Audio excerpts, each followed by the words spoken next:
Des maraudeurs tentent de déchirer la blouse du surveillant général devant toute l'institution. Une terrible erreur. Le surveillant général a fait quelque chose qui a mis tout le monde en larmes. Madame Béatrice Lemaire avait toujours été le genre de surveillante qui se fondait dans le décor au lycée Bellevue. À 26 ans, elle était assez jeune pour que certains des élèves de terminale la dépassent de sa petite taille d'1,60 m, mais suffisamment mature pour inspirer le respect. Du moins, c'est ce qu'elle imaginait. Son tempérament calme et sa façon délicate de parler lui donnaient l'air d'une proie facile pour le mauvais genre d'élève. Ce qu'aucun d'eux ne savait, c'est que sous ses châles simples et ses pantalons amples se cachait le corps maîtrisé d'une ceinture noire 4e dan d'aïkido, préparée depuis son plus jeune âge par sa grand-mère, une ancienne adjudante de police à la retraite. Béatrice avait accepté le poste de surveillante au lycée Bellevue en cours d'année scolaire, souhaitant acquérir de l'expérience avant de postuler à des postes permanents. Le lycée avait la réputation d'être difficile, situé dans un quartier où de nombreux élèves étaient issus de familles brisées et nourrissaient des rancœurs. Elle avait été mise en garde contre certains élèves, mais Béatrice croyait que la patience et la compassion pouvaient toucher n'importe qui. Ses premières semaines se sont déroulées relativement calmement. Elle enseignait l'histoire à différents niveaux, parlant toujours d'une voix douce et accordant aux élèves le bénéfice du doute. Certains professeurs murmuraient qu'elle était trop gentille, qu'elle ne tiendrait jamais, mais Béatrice était déterminée à prouver que la compassion pouvait être plus puissante que l'intimidation. Les ennuis ont commencé dans sa classe de 4e heure, où elle a rencontré 3 élèves qui semblaient prendre plaisir à tester les limites. L'instigateur était Barthélemy Barthe Dubois, un grand garçon de 18 ans qui avait redoublé 2 fois et utilisait sa taille pour intimider les élèves et les professeurs. Ses cheveux blonds étaient toujours emmêlés et ses vêtements pendaient amples sur son corps massif. À côté de lui était assis Ignace Iggy Merlin, un garçon maigre aux mains agiles et à la langue encore plus rapide, connu pour ses blagues cruelles et ses farces. Le 3e membre de leur groupe était Théodore Théo Moreau, qui n'était pas aussi naturellement méchant que les autres, mais suivait leur exemple pour éviter de devenir lui-même leur cible. Cela a commencé petit. Barthe laissait intentionnellement tomber ses livres lorsque Béatrice expliquait une leçon, faisant un bruit fracassant qui perturbait la classe. Iggy faisait des remarques méprisantes à voix basse, assez fort pour que les autres l'entendent, mais assez doucement pour que Béatrice ne puisse pas être sûre de ce qu'il avait dit. Théo riait avec eux, encourageant les autres avec ses réactions. La première impulsion de Béatrice a été de traiter le comportement calmement. « Barthe, pourriez-vous s'il vous plaît faire plus attention à votre matériel ?» disait-elle doucement. « Iggy, avez-vous une question concernant le devoir ?» Mais son approche douce semblait seulement les encourager. Les incidents ont augmenté progressivement. Barthe a commencé à arriver en retard en classe, faisant des excuses exagérées qui étaient clairement moqueuses. « Désolé, Madame le maire, j'aidais une dame âgée à traverser la rue. » disait-il avec un sourire narquois, provoquant des vagues de rire dans toute la salle de classe. Iggy a commencé à envoyer des SMS ouvertement pendant les cours, tenant son téléphone juste assez haut pour que Béatrice puisse voir qu'il l'ignorait complètement. Quand elle lui demandait poliment de le ranger, il répondait avec une fausse confusion. « Quel téléphone ? Je ne vois pas de téléphone. » D'autres élèves ont commencé à remarquer le schéma. Certains étaient mal à l'aise avec le comportement du trio, mais la plupart se contentaient de regarder avec l'intérêt détaché de spectateurs lors d'un événement sportif. Ils voulaient voir jusqu'où les choses iraient, combien de temps la surveillante calme supporterait le traitement avant de craquer ou d'abandonner complètement. Béatrice s'est retrouvée à redouter la 4e heure.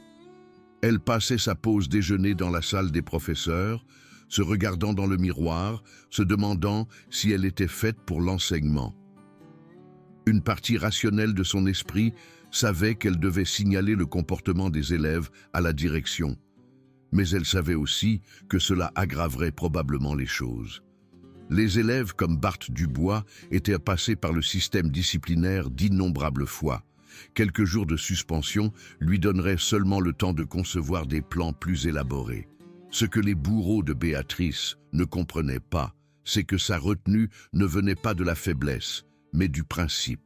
Sa grand-mère lui avait inculqué dès son plus jeune âge que les compétences physiques ne devaient jamais être utilisées sauf en cas de légitime défense. « Ton corps est un bouclier », lui avait-elle dit lors d'innombrables séances d'entraînement. Les boucliers ne sont tirés que lorsqu'il n'y a pas d'autre choix. Elle avait intériorisé cette leçon si profondément que même maintenant, confrontée à l'humiliation quotidienne, elle continuait à rechercher des solutions pacifiques. Le tournant est survenu un jeudi matin fin avril. Béatrice était au lycée Bellevue depuis 7 semaines et le groupe de Bart était devenu plus audacieux avec chaque jour qui passait. Ils étaient passés de la perturbation de la classe à la subversion active de son autorité, remettant en question sa connaissance du sujet et faisant des blagues sur son apparence. D'autres élèves avaient commencé à participer, sentant que Béatrice était une cible facile. Ce jour-là, Béatrice portait un pull beige et une jupe marron foncé aux genoux, une tenue professionnelle qu'elle espérait l'aiderait à inspirer plus de respect. Elle était restée debout tard la nuit précédente à préparer une leçon captivante sur l'Égypte ancienne, avec des notes et des questions de discussion qu'elle pensait pourraient attirer même l'attention de Bart. La classe a commencé assez normalement. Béatrice a distribué les notes et a commencé à expliquer l'histoire des pharaons, mais elle pouvait voir Bart, Iggy et Théo murmurer entre eux au fond de la classe. Leur langage corporel suggérait qu'ils tramaient quelque chose, et Béatrice sentit son estomac se nouer d'anxiété. Le concept de la vie après la mort était central pour les Égyptiens, expliquait Béatrice, essayant de projeter une confiance qu'elle ne ressentait pas. Ils croyaient qu'ils étaient destinés à être jugés par Osiris.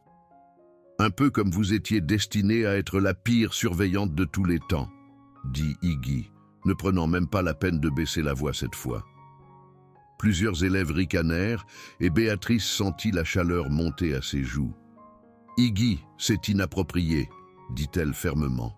« Veuillez réserver vos commentaires pour la partie discussion. »« Oh, je suis désolé », répondit Iggy avec une fausse sincérité. « Je ne savais pas qu'il fallait attendre la permission pour avoir des opinions. » Bart se pencha en arrière sur sa chaise, la faisant tenir en équilibre sur 2 pieds. « Ouais, Madame le maire, ce n'est pas censé être un lycée libre, la liberté pour tous et tout le monde ?» Béatrice prit une profonde inspiration, essayant de garder son sang-froid. « La liberté d'expression ne signifie pas la liberté des conséquences, Bart. Et veuillez remettre votre chaise à plat avant de tomber. »« Quelles conséquences ?» demanda Bart, laissant sa chaise retomber en avant avec un bruit sourd. « Vous allez me donner une retenue après les cours ? Oh non, j'ai tellement peur. » La salle de classe était devenue complètement silencieuse à ce moment-là. 30 élèves regardèrent l'échange avec une attention fascinée, sentant que quelque chose d'important allait se produire. Béatrice pouvait sentir leur regard collectif sur elle, attendant de voir comment elle réagirait à ce défi ouvert à son autorité. « Concentrons-nous simplement sur la leçon, » dit Béatrice, sa voix légèrement tendue. « Les Égyptiens essayaient de nous montrer que certaines personnes sont nées ratées, » interrompit Théo, trouvant sa voix en tant que membre du groupe. « Comme Toutankhamon. Et comme certaines surveillantes que nous connaissons. » La remarque frappa Béatrice comme un coup physique. On l'avait déjà insulté auparavant, mais quelque chose dans le ton de Théo, la cruauté désinvolte de celui-ci, fit trembler légèrement ses mains alors qu'elle tenait son plan de leçon. « Ça suffit, » dit-elle, mais sa voix sortit plus calme qu'elle ne l'avait prévu. Bart se leva lentement, sa taille imposante le faisant dominer les élèves assis autour de lui. « Vous savez quoi, Madame le maire, je ne pense pas que vous soyez faite pour ce travail. Peut-être devriez-vous trouver quelque chose de plus adapté à vos compétences. » Il commença à marcher vers l'avant de la salle de classe, et Béatrice recula instinctivement d'un pas. Le mouvement la fit paraître faible, et elle le regretta immédiatement, mais Bart profitait déjà de sa retraite. « Vous voyez, tout le monde ? Elle a peur de moi. Comment quelqu'un qui a peur d'un élève est-il censé nous apprendre quoi que ce soit? Iggy et Théo étaient également sortis de leur siège maintenant, flanquant Bart, alors qu'il s'approchait du bureau de Béatrice. Le reste de la classe regardait dans un silence stupéfait, certains semblant excités par le drame, d'autres paraissant sincèrement inquiets. « Asseyez-vous tous », dit Béatrice, essayant d'insuffler de l'autorité dans sa voix. « Retournez à vos sièges immédiatement. »« Ou quoi ?» demanda Bart, se tenant maintenant directement devant son bureau. « Vous allez appeler le proviseur? Vous allez nous donner une retenue après les cours? Soyons réalistes, madame, vous n'avez aucun pouvoir ici. » Ce qui s'est passé ensuite s'est déroulé au ralenti. Bart tendit la main sur le bureau de Béatrice, apparemment pour prendre son plan de leçon, mais son bras effleura sa poitrine, d'une manière qui était clairement intentionnelle. Béatrice recula à nouveau, heurtant le tableau noir derrière elle. « Oups !» dit Bart avec un sourire narquois. « Désolé pour ça. Peut-être que si vous vous habilliez plus correctement, des accidents comme ça n'arriveraient pas. » Iggy rit bruyamment. « Ouais, madame le maire, peut-être devriez-vous porter quelque chose qui couvre plus. C'est un lycée, pas un bar. » Le cœur de Béatrice battait à tout rompre maintenant, l'adrénaline inondant son système. Elle pouvait sentir l'entraînement de sa grand-mère se mettre en marche, la façon dont son poids se déplaçait automatiquement vers les coussinets de ses pieds, la façon dont sa respiration devenait plus profonde et régulière. Mais elle luttait contre ses instincts, espérant toujours désamorcer la situation. « Veuillez retourner à vos sièges », répéta-t-elle, mais Bart tendait déjà la main vers elle à nouveau. Cette fois, ses intentions étaient claires. Sa grande main attrapa le tissu de son pull près de l'épaule, apparemment pour la pousser hors du chemin, afin qu'il puisse atteindre quelque chose sur son bureau. Mais alors qu'il tirait, Béatrice entendit le tissu délicat commencer à se déchirer. « Bart, arrête !» dit-elle brusquement, attrapant son poignet pour empêcher d'autres dommages à ses vêtements. « Ne me touchez pas !» cria Bart, secouant sa main et causant une plus grande déchirure dans le pull de Béatrice. « Elle m'a touché. Tout le monde l'a vu. » Iggy fut prompte à soutenir l'histoire de son ami. « Ouais, elle l'a complètement touché. C'est une agression. » D'autres élèves commencèrent à murmurer, certains soutenant la version des faits de Bart, d'autres semblant sceptiques quant à ce qu'ils avaient réellement vu. Dans la confusion, Théo se rapprocha du côté opposé de Béatrice et elle réalisa soudainement qu'elle était encerclée. « Vous voulez toucher des élèves ?» dit Bart, sa voix prenant un ton plus menaçant. « Voyons voir si vous aimez être touché. » Il tendit la main vers son pull à nouveau, cette fois avec l'intention claire de le déchirer davantage. Béatrice se tordit pour s'éloigner, mais Théo était là pour bloquer sa voie de fuite. Iggy se déplaça de son côté opposé et soudain Béatrice se retrouva coincée entre les trois garçons, chacun d'eux plus grand et plus fort que sa petite silhouette.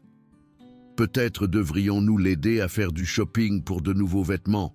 suggéra Iggy avec un rire cruel, parce qu'elle ne sait évidemment pas comment s'habiller elle-même.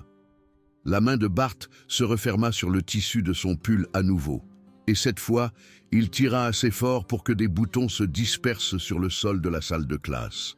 Béatrice entendit quelques filles haleter, et elle vit d'autres élèves sortir leur téléphone pour enregistrer ce qui se passait. « Arrêtez !» ordonna Béatrice, mais sa voix fut étouffée par le rire des garçons et le bavardage excité des élèves qui pensaient assister à l'humiliation ultime de leur surveillante.